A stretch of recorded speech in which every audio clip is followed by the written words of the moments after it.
Hey everyone, I'm Tom and welcome to the channel. Today we're going to be talking about my reading experience with the original Red Rising trilogy, which I already know is probably going to be a little bit of a red flag for some people. I really feel at this point most people consider this an entire series and that you really shouldn't just read the first three books without plans on continuing on, and that maybe this is like me reviewing a series in the middle, which is maybe a little strange. But because this was originally a trilogy and that's what I've read so far, and I don't really have any immediate plans to continue on, which we'll get into the reasons why and everything later on in the video. We are just going to be talking about the first three, which are Red Rising, which I gave a 3-star rating to.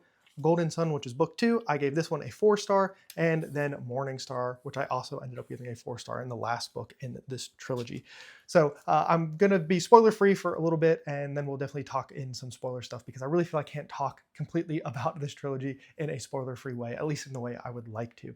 So obviously, I already mentioned that I don't have immediate plans to continue on with the series, and partially, or part of that is because of what I read from these first three books, that I don't have like this burning desire to continue on, but partially also because who knows when Red God is supposed to come out for the series. And I really think I can read this first set and then move into the second set once we have a little bit more information about when that's happening and everything, because I don't want to have a big gap between it if I can't avoid it. So what is my opinion on the trilogy overall? I said this in a wrap up, and I think I really stand by it the more and more I think about it, that this series, or at least this trilogy, is just Fourth Wing, but for dudes.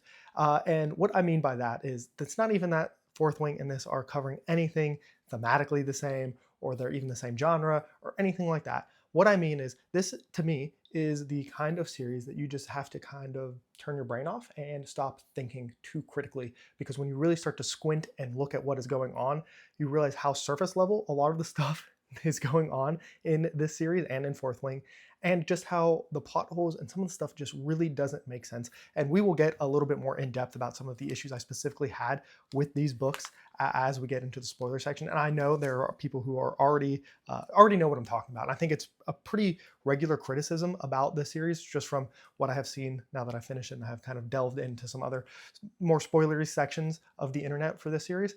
And I think it's very clear that like most people are going to agree that they're problematic. I will also say on the same side of that, I have seen more cope for this series than pretty much any other series I have ever read.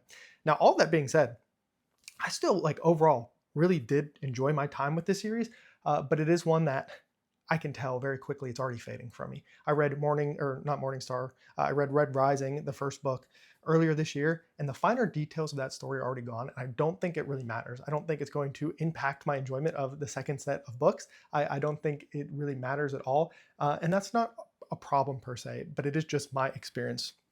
So to delve a little bit more into Red Rising itself, this book is what I would call extremely messy. I don't think that it was thought through all the way. I think this is a perfect example of an author who's trying to put things together in a way that he wants it to be awesome or cool or epic. Like those kind of like taglines is how I feel honestly about this entire trilogy. But I think that's a good way to describe this book in particular, and honestly the last book as well. It's just trying to do something different. I obviously this gets compared to Hunger Games quite a bit, and I honestly think it's a pretty poor comparison because I think Hunger Games makes sense, and I don't think the game that is played in this world, I don't think it makes any sense. I think that one, okay, I won't say that yet because it's too spoilery, so we'll save that for the spoiler section. So we'll just go ahead and move right into book 2, spoiler free, real quick. This is my favorite of the trilogy. I think this, the writing takes a massive step up from Red Rising. This book, I thought was kind of rough, and I always feel a little silly saying things like this because I'm not a writer or anything like that. But just in my perspective, in my opinion, all of that fun stuff, this was a huge step up compared to Red Rising. Not just in the writing, but the plotting, and just it felt more coherent. It felt like things made a little bit more sense, and everything in that. And like I said, this is definitely my favorite in the series, and I don't think it's particularly close compared to the other two. I felt like while there is one thing that bothers me here, it's on such a smaller scale that I can forgive it, where I can't do it so much in Morning Star. And so obviously Morning Star means it's in the middle of it. I did, like I said, give it 4 stars, so I still ended up enjoying it, but I think I had the most problems with this book overall. And it's not even just the thing that happens at the end of this book, which we'll get to in a second when we go back through. But I just felt like this book was bloated, and there was so much trying to get crammed into it that at times I was bored, and just overall, I mean, like I ended up having a good time with it, but there were definitely moments in it where I'm just like, maybe I just felt like it was so predictable, and that is kind of a problem I felt like I had in this book.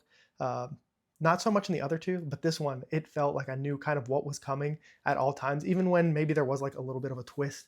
I don't know. It always felt like it was in the realm of possibilities, and not everything needs to have a big crazy twist. Like, and I'm not somebody who goes and looks after and tries to find the twist and like figure things out ahead of time. I'm actually normally really, really bad at it. So the fact that I could in this series is like maybe that wasn't the point, and I'm totally open to all of that. But I think I don't know. I felt like at times it was trying to be clever, and it just clearly wasn't clever.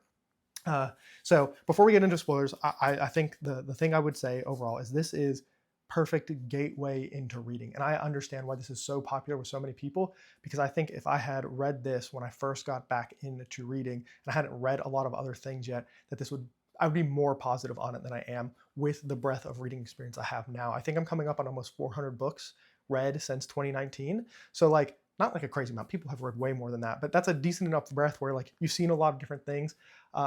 And I think you just kind of, especially being on BookTube and stuff, you kind of like start to think about books a little bit differently than you would have in the past, or how other people just kind of like sit and enjoy, which I still try to do. But I just feel like the sloppiness and the messiness of this series, which I have another way I'll say that here in a moment when we get into spoilers, it makes this a very interesting read. And this is still a series, like I said, I had a good time with it. By no means do I think it was bad. And I know I compare it to Fourth Wing, and I think Fourth Wing is a fine time too. I think, honestly, like they're so similar to me in my ranking that I think it's a little funny. And this is probably a little bit higher just because I enjoy the material a little bit more. But yeah, it's just, I don't know. I feel like it's made for the masses, and that's not a bad thing. I think there's plenty of things that are made for the masses that I enjoy. But there's just something about this one that I feel like I can pick it apart in a way that I haven't been able to pick apart a series in a really long time. So I'm going to just go ahead and take the spoiler reins off and talk a little bit more candid about how I feel about the series overall, because I said some things in the wrap up that I think need to be said here again. So this is your warning. If you don't want any spoilers, we are getting into the spoiler section. Okay, let's go back to Red Rising and just talk about how little this society really makes sense. And I don't even mean in the sense that like it's illogical that low reds don't know what's going on. I think actually the societal structure makes a decent amount of sense. I do think that this is just a weird problem, and it's not even one that I think actually matters. But I did have the entire time I was reading this, like, there's supposed to be this complex between like golds are this like superior being basically, and I just feel like that was never really addressed in a way I was hoping it was going to be. I think that might be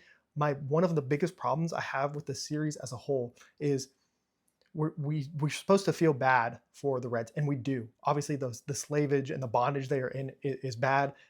They're being treated as lesser and everything, but at the same time, when you have like these genetically modified groups of people, that angle of it was never attacked in a meaningful way to me. Because what happens to Darrow? He gets turned into a gold so that he can compete with golds. And it's almost like, this is a weird analogy, but in Naruto, there's this big like clash between natural born talent and hard work, right? And I think that is the same kind of thing that's going on here. The golds are made this way. Of course they're going to be superior, but there's no amount of hard work that an individual red can do to get to that level. Like he has to be carved and he has to be changed in a way that makes him a gold. And in Naruto, which is, I can't believe I'm making this comparison, you have these two characters. One is the epitome of hard work, and one is supposed to be a representation of talent, right? And the way that those are explored in that series, I think just blows the societal structure that is being set up here in Red Rising. And I think that kind of lays the series out on a little bit of a rotten foundation. And it still works because obviously we want to free the people, like down with the bourgeoisie. Like that is the point of this series. Like they're not actually lesser in the way that I think golds would look down on the other colors. But I don't think it's explored in a meaningful enough way at any point in the series that like scratched the itch for me. And once again, that's not maybe exactly the point. It's not really supposed to maybe be as a philosophical as I want it to be, and is fine. but that is a problem I ended up having with the series as a whole. To talk a little bit about this book in general, that carving and stuff kind of gets to the point of it. That's what starts here. My next big problem that is introduced here in this book is the testing that happens in the Hunger Games school that they go to. And maybe I'm getting this a little bit wrong. It's been several months. I think it's been 6 months, 7 months since I've read this book. So maybe some of those finer details are going away from me a little bit. But the passage that they go on their way to the school, I just find it so hard to believe that they don't know what is going to happen before they get there. It's supposed to be the secret. It's supposed to be the shame that these golds live with. And it makes no sense the deeper you get into the world, because the gold society is so corrupt and full of vanity and all of this stuff that I just can't imagine some of these golds not telling their family and everything, like their children, what to be expecting, and all of these things that happen. Like the first thing you're going to have to do is kill somebody, and there's supposed to be this guilt and the shame around it. But I don't know why a gold would ever feel guilt or shame about it, because in their societal view, if they were able to do this and this is what they were supposed to do, that gold that they killed wasn't good enough to be gold. And so there's this weird kind of like back and forth of like there's supposed to be this hidden shame and this deep dark secret that gold society is built on. But when you look at the society itself, why would they care? Like, it doesn't make any sense to me in that aspect of why it would be the shame. If anything, it would be like, yeah, we're cleansing, we're keeping gold even purer than it could be. Like, we are the best of the best. And that is kind of something that kind of gets dropped throughout the series. Like, it's not something that gets brought up over and over again. I mean, Darrow killing Julian, yes, that part is a through line throughout because of some of the stuff that happens between him and other characters. But like, it's not a societal impact. They're supposed, like, I would have expected this to be something. And maybe part of the problem is, and this is a problem for the series, is we're really only ever with Darrow. And maybe if we could have had some more conversation with other golds where they relented this thing more. And so that is just a problem I kind of have in totality, right? And then just the games themselves, I thought were so messy and just, I don't know, poorly done. Once again, I don't 100% understand why golds would, and this part does get brought up a little bit, but like, why would golds let themselves be subjected to that? And maybe there's a little bit of the cream rising to the top. And like I said, that part is definitely, once they get out, everyone kind of will see these things that have happened and they'll know what happened in their arena, and there's maybe implications of like where you end up getting placed in gold society based on all of that. Like, yes, that part makes sense and everything, but it just feels like the worst way to decide any of that in this society. And a little bit later, when we experience the Moon Lords, they even talk about like, what the heck are golds doing in the Inner Rim? Like, what is all of that shenanigans that is going on? So maybe it's not as clear cut as everything else, but like, just everything about it, I did not have a good time with most of the games. I guess the second, I don't even know if it might even be more than the second half. Once Darrow is like surviving with Mustang, that is definitely something I ended up enjoying more as the book went on. And like I said, I don't want to be overly negative. I did give this a 3-star. Like, I liked it in general, but these are just some of like the crumblings of the foundation that the series is laid on for me that never really worked. And so I think that's all I will say there with Red Rising as we move on to Golden Sun, which, like I said, I gave this a 4-star. To me, this was such an arrow up after the first book that if I had felt the same way about this one as I did as book 1, I don't think I would have got to Morningstar at this point in the year. It probably would have been something that I got to at some point, because I would have just been like, it's a trilogy, just go ahead and finish and everything. To me, Golden Sun, the problems that I had in the first one just kind of disappear for the most part. In this, I found the political maneuvering and the intrigue and all of that stuff to be much more enjoyable. There are still some problems I have with like how certain characters interact with everything. And I once again think that there's this problem of everyone trying to be smarter than they are. And maybe that's part of the point. I'm always open to that interpretation. But this is where we do have one of the first ass pulls of the series. And there are some in Red Rising, but this is one of the ones where don't insult me as a reader in the way that Pierce Brown does in this book. Where, and this is the first instance it happens in, and we'll get to it in Morningstar for sure. Don't have a single POV character where we know, and all we have ever been is inside their brain, and we know what they're thinking, what they're doing, what their plans are, and then come up with plans and act like they're surprised on things that are happening. Obviously, in Golden Sun, this is his training that he had with, oh gosh, why can't I remember his name off the top of my head? I should be able to. It wasn't that long ago. But the big knight that's retired and everything. We find out that he's been training with him every morning. That one, it's a little bit more forgivable. It's definitely an ass pull. It's definitely like one of those like, ooh, shock and awe things that I think like Pierce, when he was writing it, was just like, oh, this is cool. And sometimes there's a point to that. Sometimes it's okay to just do the cool thing. And maybe that's another crux I have with this entire series, where a lot of stuff doesn't work or make sense when you think about it too hard, but a lot of it is just kind of cool. And I think if you're watching this channel, you've probably heard the Sanderson thing, where like when he's writing a book, he talks about like sometimes just have magic do cool stuff, and in this, sometimes just have characters do cool stuff, badass stuff. Like I think there is an element of that in this series that if you let it go, it works better. It's really when you start to think about it more and start to get into it that it really falls apart for me. Now, I don't have nearly as many complaints in Golden Sun as I did with Red Rising. Like I said, I thought the arrow was really up. I don't really have any more complaints than that one instance. I think a lot of the other stuff is fine. I will say the will they, won't they kind of stuff with Mustang, not my favorite thing. There's this weird, like, I mean, he has the howlers and everything. So you have these people who have this overcommitment to Darrow. And then you have Mustang, who is this wild card and everything. But the will they, won't they, it was a little tiresome to me in one way or another, which wasn't as bad in this book. I do think her being with Cassius is, I don't know, it makes sense for like her political maneuvering, because I actually did find Mustang to be a pretty compelling character, which this discussion with myself and you has been all over the place. I will say throughout the entire series, I had a hard time dealing or caring about really any of the characters. I think there's supposed to be some really impactful moments, and really the only ones I really felt between these first two books is when Darrow's wife is hung. Like that is a pretty crazy moment. But a lot of the other deaths and things that happen, and we'll even pulling into Morningstar, they didn't hit me as hard as I think they were supposed to. And I don't know if that's just me, the series being at arm's reach.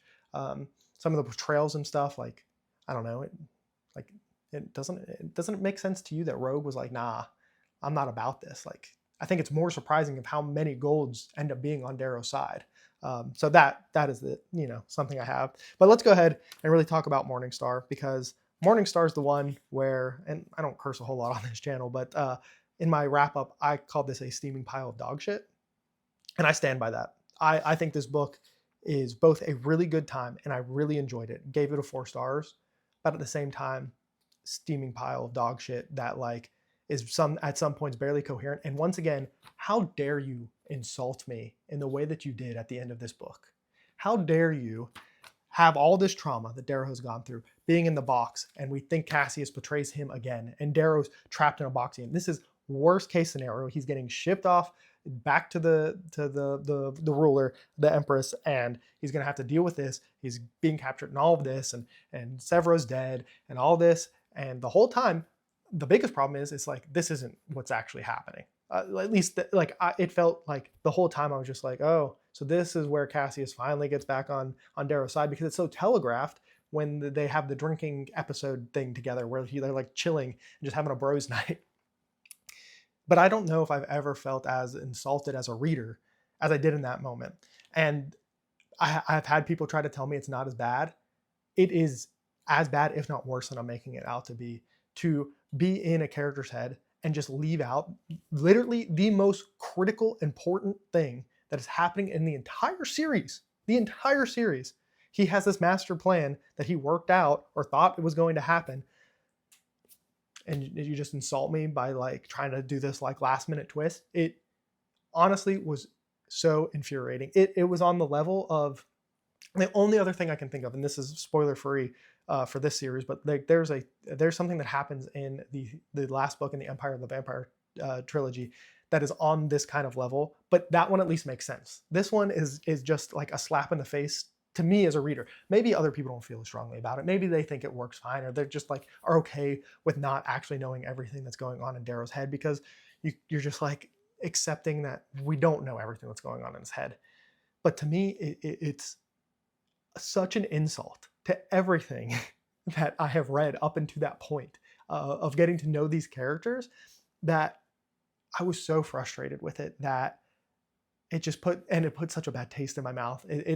Of like, okay, I still like this. I'm going to continue with the second books, but God, do I need a break from these, like, I'm so clever. Like, this is another thing that just sounds so dumb when I say it out loud, but like, it literally just made me think that Pierce Brown was like sitting in his office smelling his own farts, being like, I'm so clever. Look at me. I'm going to lie and like ignore all of this goodwill I've built up with my readers. And, I don't know why it bothered me as much, because I've read so much stuff that like probably has similar levels of like ass pull, but it seems like this series relies on it. And like another thing, I don't want this to be a rant, but in Morningstar, there are other things like when Cassius gets shot in the neck with an arrow, it's like, he's really just going to live from that? Like, oh my God, are you serious? And then like, there are iterations of this over and over again of like, why?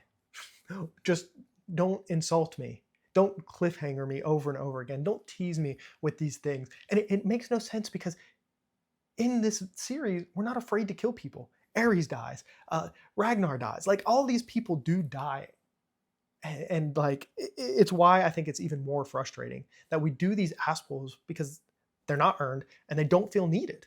And obviously, this all comes back to this being a single POV story. And I have heard that the second series, all of the sequels are multi-point of view.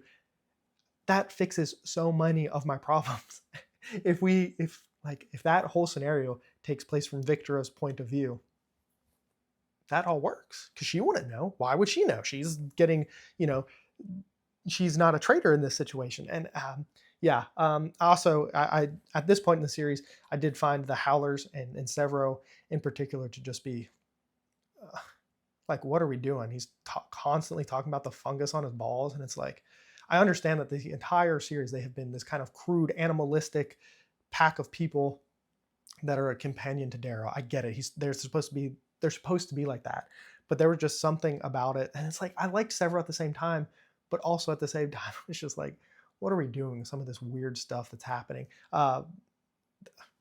Another ass pull where he like hangs himself with Cassius, where it's just like, what are we doing? What? Like, it gets kind of justified, but it's just another example of like this compounding thing. And I know this has been all over the place, but I hope you're enjoying it. But it's just all over the place with like no real through line and structure. And then we meander. We're going from the inner rim to the outer rim, back to here, to this moon, to this place, to gather these people. And it's just like, why? What are we doing? And then, we end up with the Jackal just being this like absolute sociopath, which at least makes sense. That's like the one through line through this entire story where like, this is such a loose cannon wild card. Like, it makes sense that he's there, which is great, because I thought he was a good villain at least. But I don't know. I feel like I've gone to the point where this sounds so much more negative, but like, this is one of those series where I think I understand why people like it, but it's one of those ones, like, I can't remember the last time I read a series that I liked as much as I like this one, that I'm able to tear it apart and talk about how bad it is at the same time, except for maybe Fourth Wing, which is another reason why I make those comparisons. It is so interesting to me that there's so many problems with it, and yet I still had a good enough time. And it comes back to that, just turning your brain off and enjoying it, I think. I don't really know what else I have to say about this trilogy other than I'm glad I read it. I had high hopes for it, and I still have pretty high hopes for it, because I have continually heard that I keep calling it the second trilogy, the sequels of it step everything up even more, and that some of the problems I have go away for the most part, except they don't completely, which definitely worries me. And I think that just might always be a problem I have with this series, which is fine. I would love to hear your thoughts about Red Rising, what I have said throughout this very meandering, all over the place video. Did you like this kind of style? Normally I'm a little bit more structured, but this one I just felt like I needed to be all over the place and be able to talk shit about how messy and like meandering and just weird Morningstar is. So let me know all of that down below in the comments, or as always, you can hit me up on the Discord. I'd love to chat to you there. But that's going to be all for me. And remember to read what you want when you want.